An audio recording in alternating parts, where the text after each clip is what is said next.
चाहिए आज जानते डॉक्टर भीमराव अंबेडकर जी के जीवन के बारे में। प्रारंभिक जीवन और शिक्षा। उनका जन्म 14 अप्रैल 1891 को मध्य प्रदेश के महू नामक स्थान पर एक दलित परिवार में हुआ था। उनके पिता रामजी मालजी सकपाल ब्रिटिश सेना में सूबेदार थे। बचपन में उन्हें सामाजिक भेदभाव और अस्पृश्यता का सामना करना पड़ा, जिसने उनके मन पर गहरा प्रभाव डाला। उन्होंने अपनी प्रारंभिक शिक्षा कठिनाइयों के बावजूद पूरी की। प्रतिभाशाली होने के कारण उन्हें बड़ौदा के महाराजा सयाजीराव गायकवाड़ तृतीय से छात्रवृत्ति मिली, जिसकी मदद से उन्होंने आगे की पढ़ाई की।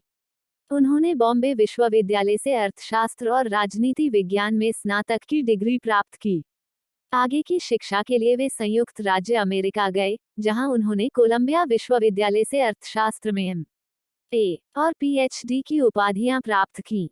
इसके बाद वे लंदन स्कूल ऑफ इकोनॉमिक्स गए और वहां से भी अर्थशास्त्र में एम.एससी. और डी.एससी. की डिग्रियां हासिल की। उन्होंने कानून की पढ़ाई भी की और बैरिस्टर बने। उनके पास कुल 32 डिग्रियां थीं, जो उनकी शिक्षा के प्रति समर्पण को दर्शाती हैं। राजनीतिक जीवन। बाबा साहेब का राजनीतिक जीवन 1920 के दशक में शुरू हुआ, जब उन्होंने दलितों के अधिकारों के लिए आवाज उठानी शुरू की। उन्होंने 1924 में बहिष्कृत हितकारिणी सभा की स्थापना की, जिसका उद्देश्य दलितों के सामाजिक और आर्थिक उत्थान के लिए काम करना था। उन्होंने गोलमेज सम्मेलनों में दलितों का प्रतिनिधित्व किया और उनके लिए पृथक निर्वाचक मंडल की मांग की। हालांकि बाद में गांधी जी के साथ समझौते के बाद उन्होंने यह मांग वापस ले ली।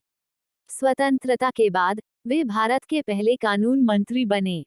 उन्हें भारतीय संविधान सभा का अध्यक्ष नियुक्त किया गया और उन्होंने भारतीय संविधान के निर्माण में महत्वपूर्ण भूमिका निभाई। उन्हें भारतीय संविधान का जनक भी कहा जाता है। उन्होंने हिंदू कोड बिल लाने में महत्वपूर्ण भूमिका निभाई, जिसका उद्देश्य हिंदू कानूनों में सुधार करना और महिलाओं को अधिक अधिकार देना था। हालांकि इस बिल के पारित न होने से निराश होकर उन्होंने 1951 में मंत्रिमंडल से इस्तीफा दे दिया। सामाजिक योगदान। बाबा साहेब ने अपना पूरा जीवन दलितों और अन्य वंचित वर्गों के सामाजिक, आर्थिक और राजनीतिक अधिकारों के लिए संघर्ष किया।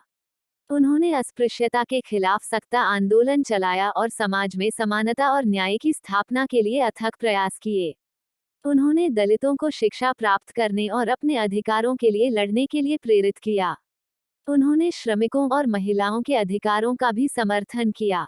उन्होंने 1945 में जनता शिक्षा समाज नामक संस्था की स्थापना की, जिसने दलितों की शिक्षा के लिए कई शिक्षण संस्थान स्थापित किए। अपने जीवन के अंतिम दिनों में उन्होंने बौद्ध धर्म अपनाया और दलित बौद्ध आंदोलन को प्रेरित किया। उनका मानना था कि बौद्ध धर्म में समानता और न्याय के सिद्धांत मौजूद हैं। मृत्यु। 6 दिसंबर 1956 को नई दिल्ली में उनका निधन हो गया।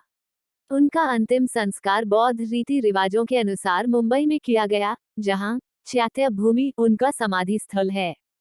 बाबा साहेब डॉक्टर भीमराव अंबेडकर का जीवन और कार्य आज भी लाखों लोगों के लिए प्रेरणा का स्रोत है।